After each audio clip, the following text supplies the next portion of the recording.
A senior member of the Illuminati breaks his silence for the first time. Can you tell us what position you hold in the Illuminati? I'm part of the 12-man ruling council.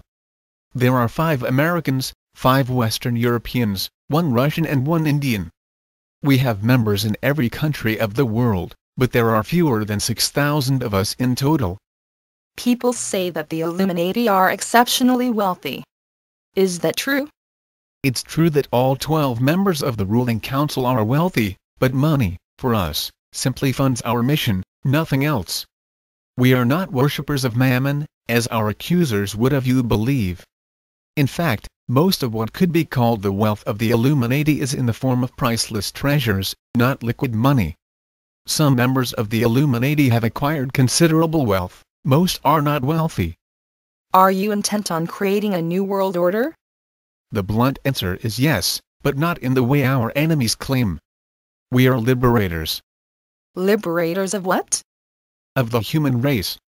That's our mission. To set humanity free from. Sorry, I must stop there. Excuse me, why do you have to stop? I was in danger of saying too much. I'm afraid I can't speak freely, given the nature of the secret the Illuminati are protecting, and the power of our enemies. Are your enemies people like David Icke? Is he exposing your conspiracy? We are conspirators, yes, but our conspiracy is entirely benevolent. David Icke is not an enemy of the Illuminati. He says many things with which we agree. His problem is that he has not correctly identified the true enemy. His enemy is the same as ours, but he does not understand their real nature and purpose. His lizard theory is of course preposterous, and discredits all of the many sensible things he says.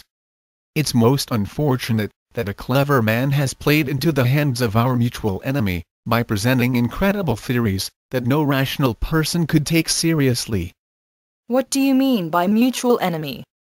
It makes many perceptive observations, but he erroneously calls the enemy the Illuminati and the New World Order and so forth. In fact, the enemy is the Old World Order, the people who have been in charge from the very beginning. They have no need to change anything, because the world is already dancing to their tune. Their tyrannical dynasties have stridden the world stage for millennia. The last thing they want is a new world. Icke is correct when he identifies royal families, presidents, prime ministers, bankers, media barons, top business executives and so on as the enemy. He is wrong to call them the Illuminati. We are the very people who are waging the fiercest war against the enemy, trying to stop them choking the human race to death.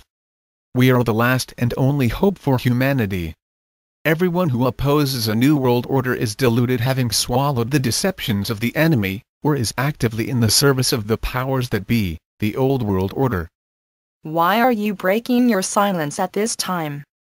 And why did you choose to speak to me? We chose you because you have a reputation for impartiality, fair reporting and protecting your sources. It's true that we are a highly secretive organization, but people misunderstand our secrecy. There are those who are secretive, because they are part of a conspiracy to control, manipulate and oppress others. And there are those who are secretive, because they wish to conceal themselves from those who would do them harm. Our enemy wishes to destroy us, and for that reason we must maintain our secrecy. Our enemy is very powerful and always searching for us. Our enemy has promoted the myth that we are somehow running the world. Nothing could be further from the truth. We are in hiding. We always have been. We are breaking our silence because every now and again, when we judge the time is right, we try to communicate our ideas in coded form to those with ears to listen. We are always looking to recruit those who are still free. The number is shrinking all the time. What do you mean by those who are still free? Sorry, I can't expand on that. Let me just say to you that we tried twice in the past to show a coded glimpse of the nature of our great secret. You have probably heard of the most mysterious manuscript in the world, the Voynich manuscript. No one has ever been able to decode it. The men who wrote it were members of the Illuminati and they were captured and killed before they could release the key to decoding it. The Arthurian legends were our other main attempt, to enter popular consciousness and reveal our true purpose. They succeeded to an extent, but our enemies were able to confuse our message by releasing alternative versions of the legends. So, now we are trying again. In what way? The Arthurian legends were imaginative fictions that alluded to the secret we are protecting, the Holy Grail, if you will. We prefer this fictional approach because it allows us to conceal the truth from our enemies. They are unable to distinguish between the fact and the fiction. But those who have ears for our message, they will learn the truth. So, you have created new coded legends? In a manner of speaking. We hired a successful ghostwriter to create 4 coded novels for us that would outline our purpose. The chosen writer was handsomely rewarded and sworn to secrecy. But let me just say that he will not be writing the 4th and final part. I am not permitted to tell you any more than that. We are seeking a new ghostwriter to complete the task. Did your enemies find the writer? Did they harm him? Or recruit him, perhaps? I cannot comment on any of that. The 3 completed novels are attributed to Mike Cockney. Is that a pseudonym? Yes. On other pages of this website there are videos featuring the voices of several people. Are they members of the Illuminati? No, certainly not. They work for a progressive, unconventional advertising agency that the Illuminati have used on occasion. Their brief was simply to advertise our novels in a non-threatening, almost amusing way. We think they have done a reasonable job. These videos have been removed. The site is now maintained by 3 seventh-degree members of the Illuminati. The sites that were depicted in the videos are of special significance to the Illuminati. Are you claiming that the 3 novels partially reveal a great secret? Yes. Let me be perfectly clear. The 3 novels are called The Millionaire's Death Club, Prohibition, and The Armageddon Conspiracy. The 4th novel in the series, to be called The Soul Camera, will complete the revelation of the entire secret. But only for those with eyes to see. I have read all 3 novels. I saw no real connection between them. Then you have not seen. The task is not an easy one. You must be enlightened to perceive our secret. The Armageddon Conspiracy, in particular, seemed to hint at something truly extraordinary.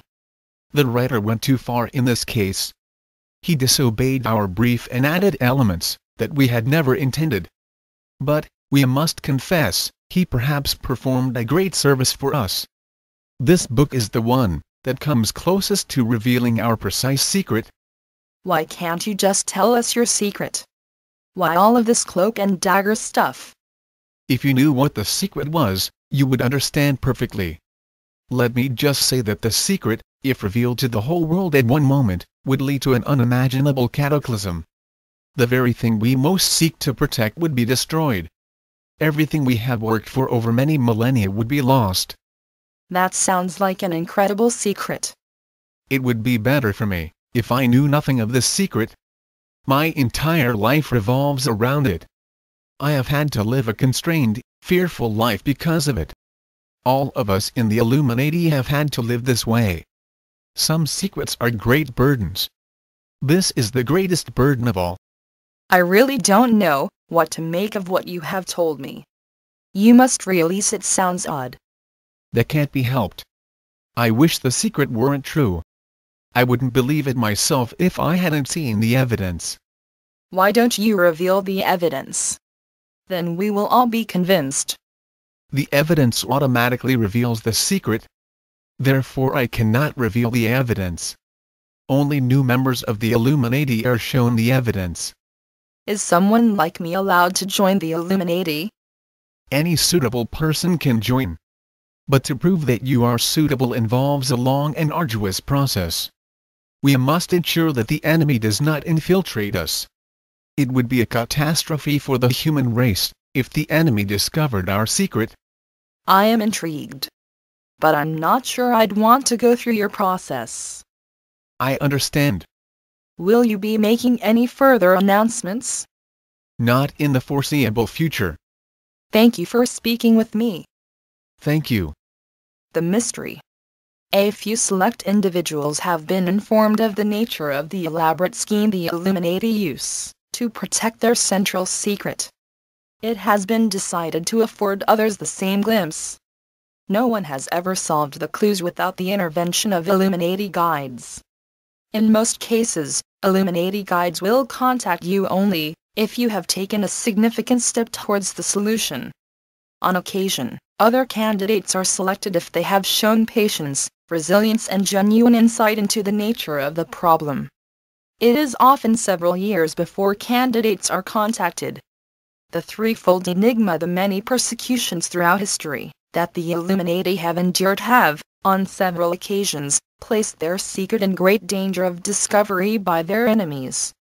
The ruling council of the Illuminati long ago decided to devise a sophisticated puzzle to conceal their secret, the Holy Grail, but at the same time offer clues and hope to seekers. While most seekers are genuine, some are duplicitous and are sent by the enemy to infiltrate the Illuminati and attempt to steal or destroy the Grail. For this reason, the Illuminati must exercise the greatest caution. This is the text of a message that the Illuminati have sanctioned to be sent to a handful of seekers 6 last year, who appeared to be of the right caliber to make meaningful headway with the enigma over the next few years. The message: I have been instructed to inform you of the following, which you may or may not find useful.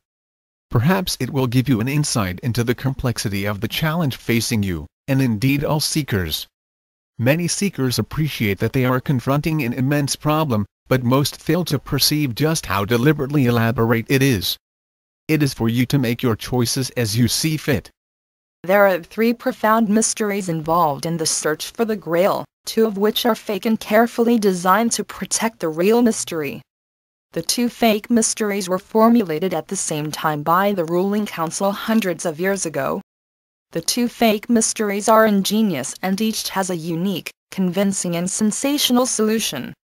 The 2 fakes have more public clues than the real mystery, that is, the clues are easier to find, though they are by no means easy to solve.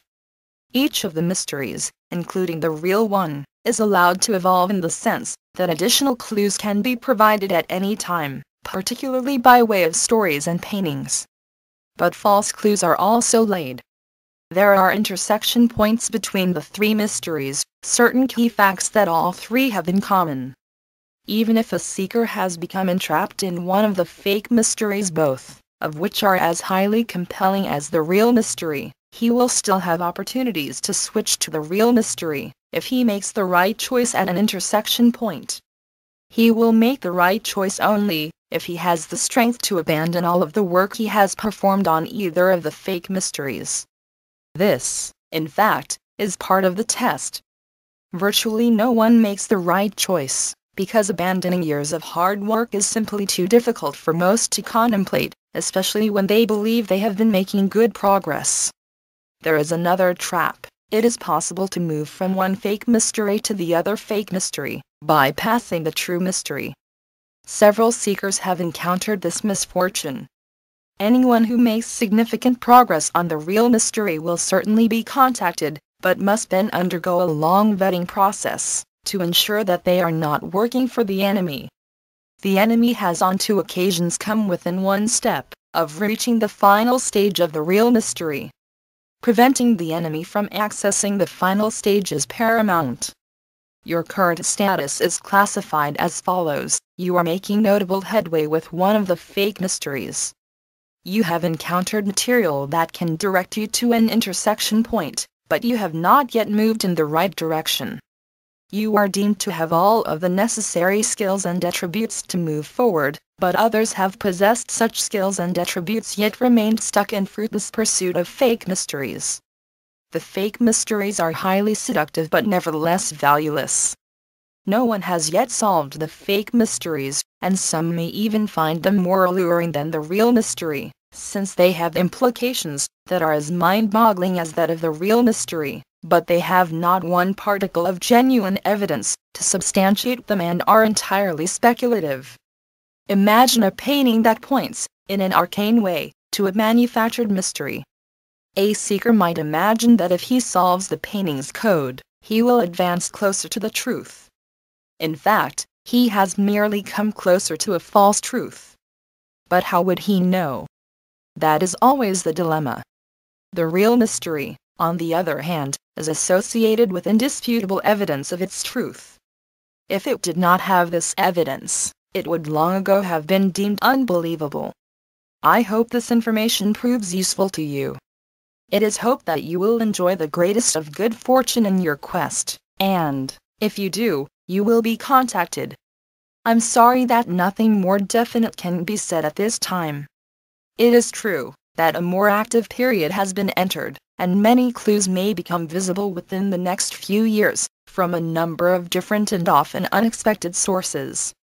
People like you will be in the best position to find them, but you will also have to sift truth from deception, and it is in the nature of deception that it often comes in the most desirable forms, while the truth can be plain, unadorned and shunned. Again, we offer you the greatest of good fortune. You are assuredly correct that he who is not searching for the Grail will never find it.